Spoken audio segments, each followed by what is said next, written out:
Hello guys, this is Wallace, Poland's main toy dude. Welcome to E-Reviews and welcome to my first full Gundam Master Grade review. And to start this series, I'm going to show you my newest baby, my favorite baby, Gundam Astray Red Frame Kai. This is an astonishing model, a really super impressive toy, and I just can't wait to show you all the things this baby can do. So sit back, relax, and enjoy the show. Before we start the main review, let's see what do we get with the Astray. Of course, this is all already assembled because before you know, this all comes in trees in like 350 plus parts. But once we assemble this, we get, of course, Gundam Astray Red Frame Kai, 2 mobile suit sized katanas, an action base, probably high grade class, and tactical arms, a multi-purpose weapon pack. But that's not all you get in this. From other stuff we have stickers, lots of stickers. Your basic stickers that you apply as you build them. As you can see, I found most of these unnecessary, some dry transfers and a normal sticker sheet. I don't know whether to apply them, I'll think about that later.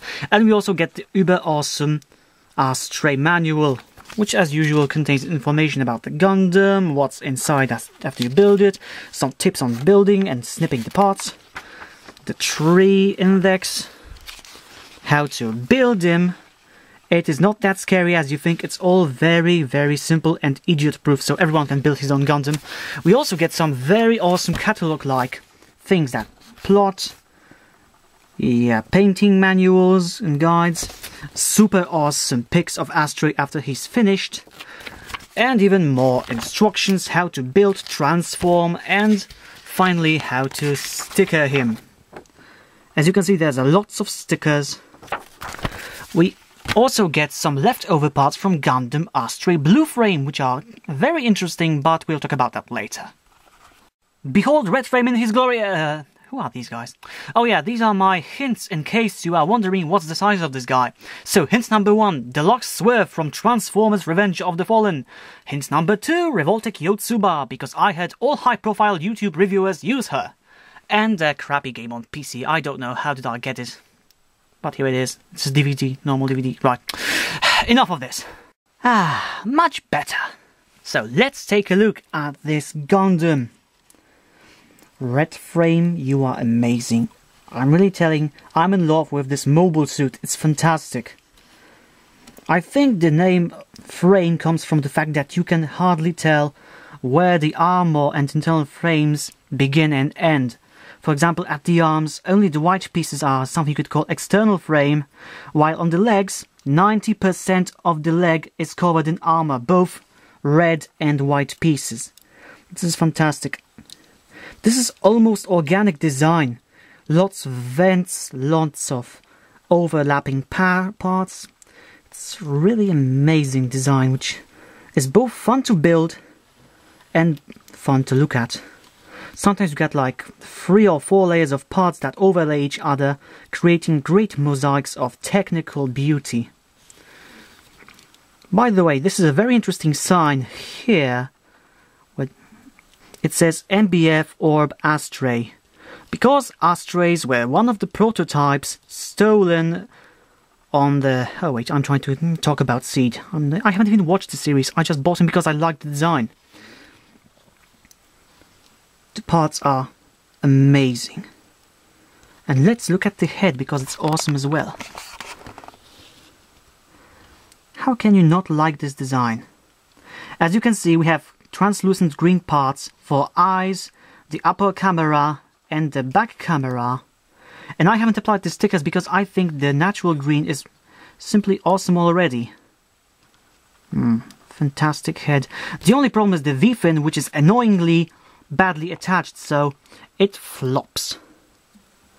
But that's my only complaint. Really great design. I simply love it. Beautiful. The details are astonishing. Great. And yes, this part is not the usual red frame, it's the Kai version, and it's the holder for the Tactical Arms multi-weapon pack. But we're going to talk about it in a moment, because first we're going to talk about the poseability of this Gundam. And the poseability looks like this. It's very awesome, higher than any Revoltech, any Figma, any Microman, any hyper-posable toy I've ever seen or got. So let's start the start way with the head. The head can freely spin 360. Okay, maybe not freely because you have to watch out for these neck pieces, but it has the dual neck joint, which allows it to move like a chicken, if you know what I mean. Up and down, very nice, can give you very grim looks, like I'm going to kill you right now, prepare, have a nice day. Tilts, wiggles, very nice. Here at the shoulders we have a double joint, which makes arms go like this, and also go a bit front. This pad is on a ball joint. The arm guards move, and unfortunately also a bit prevent from further movement of arms than this, because this isn't as wide as this piece, so all you can get is this. Maybe if you can wiggle with it a bit you can get more, but don't expect too much. It also makes 360s at this point, which is logical, and the elbows go very far. And you can see moving armor. Excellent. Of course, this is not perfect 180, but we can fix this by the means of double wrist joint. The first one goes like this, so now we have 180, excellent, and the ball jointed part number 2. This goes like this, has a side movement, and extends and goes in. Also we have the fingers. The index finger and the thumb are ball jointed and move independently, although this tends to pop off.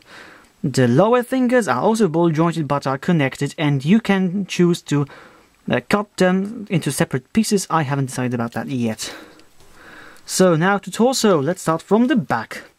This is the tactical arms holder. It can go like this, and its arm attachment is really interesting because it also goes off like this. It's a rail design which has its own double joint. And why is this made?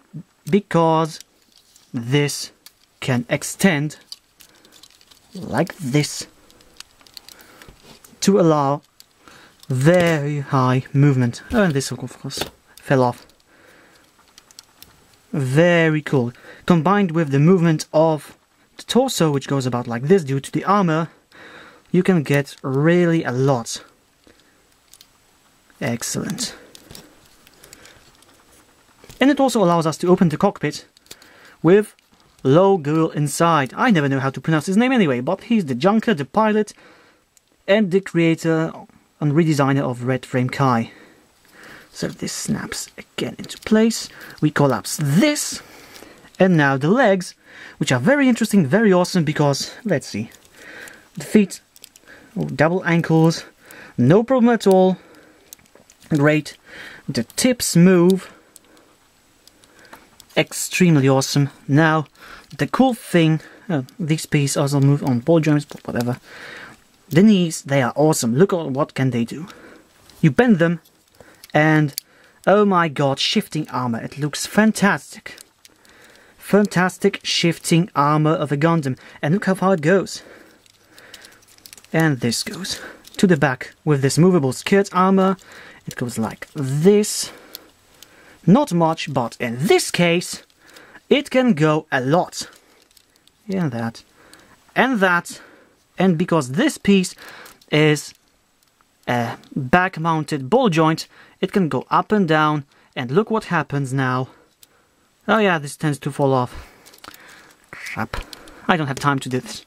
Look what it can do. A hyper kick. Try to find another Gundam that can do a hyper kick like that. Yeah, oh yes, this piece just falls off, turns into bits, because these holes are not a very good idea. So I'm about to fix it so you can see how it looks again, complete, in part 2, because there is going to be part 2 in which I'll cover tactical arms, weapons, stand, and lots of other cool stuff about this Gundam. So, see you soon, and await part 2.